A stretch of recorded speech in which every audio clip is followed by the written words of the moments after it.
As the old saying goes, if at first you don't succeed, skydiving's not for you.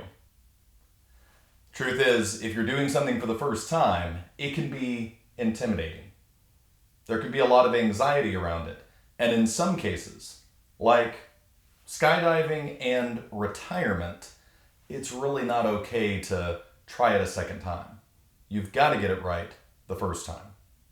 We're going to explore in this video a simple strategy called income buckets for how we help our clients to navigate the ups and downs of the market and their emotions while in retirement.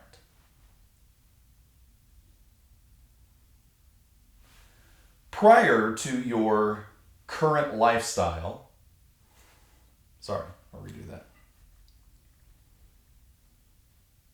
Whether you call it retirement or a work optional lifestyle, there's likely a time in your future that you're going to be without a steady income stream that you've been accustomed to up till now. Now, whether because you own your own business or because of an employer that you've worked for, you've become accustomed to the cadence of income. You know that you can solve problems with that next salary or with that next quarterly distribution that's going to show up. But once you take that step out into work optional or retirement, it's a whole different ballgame. And the threat of what the marketplace could do to your nest egg can be pretty overwhelming. We solve that through a simple strategy that we refer to as income buckets. And there's a lot of pieces to it, but we'll address one core element of it today.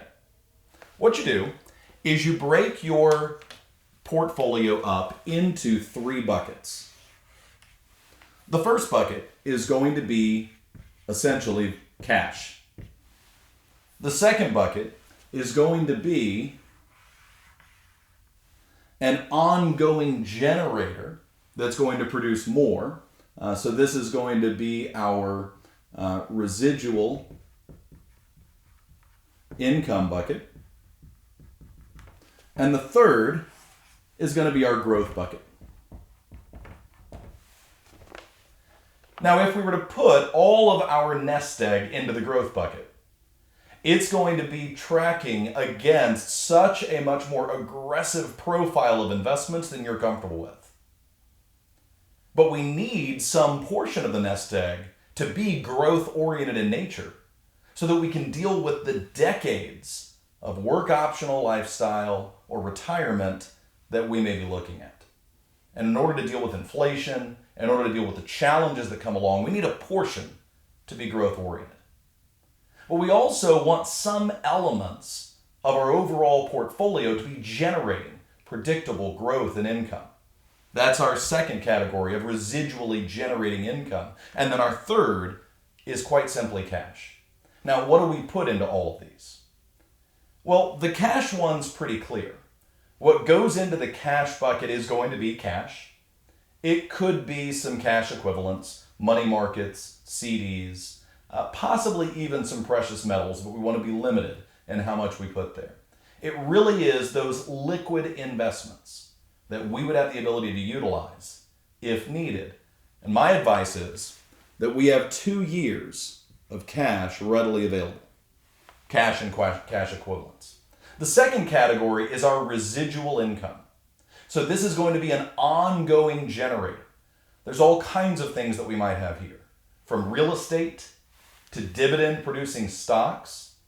We could have in here investments that are generating an ongoing distribution from perhaps a business we previously owned, from some land we've sold off. Mineral rights go in here.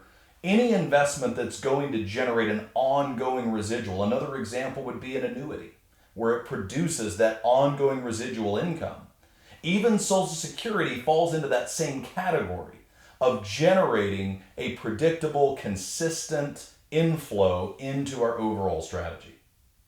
So those income generators, we're going to look for these to represent somewhere on the order of 6 to 9 months worth of cash that they're generating over time.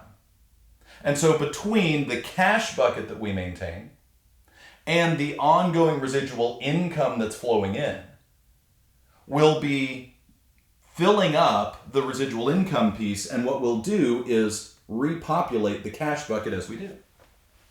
What that does is then buy us time, between 2.5 to almost 3 years of time, so that as the up and down of more volatile investments occur, we have the ability to wait that out until those things correct.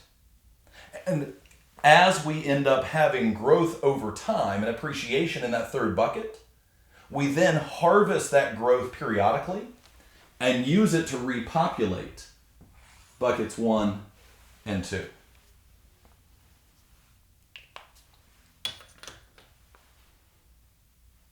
As you embark upon a new chapter in your life, and you're faced with new decisions and new sources of income that you haven't been accustomed to, it's critical that you balance the competing concerns of achieving the growth you need while maintaining peace of mind, and build out a model that will allow you to meet your needs, weather the storm, but still grow and be able to adapt as changes occur.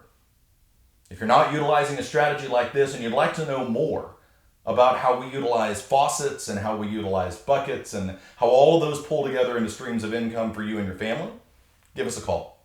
Be happy to talk about it further.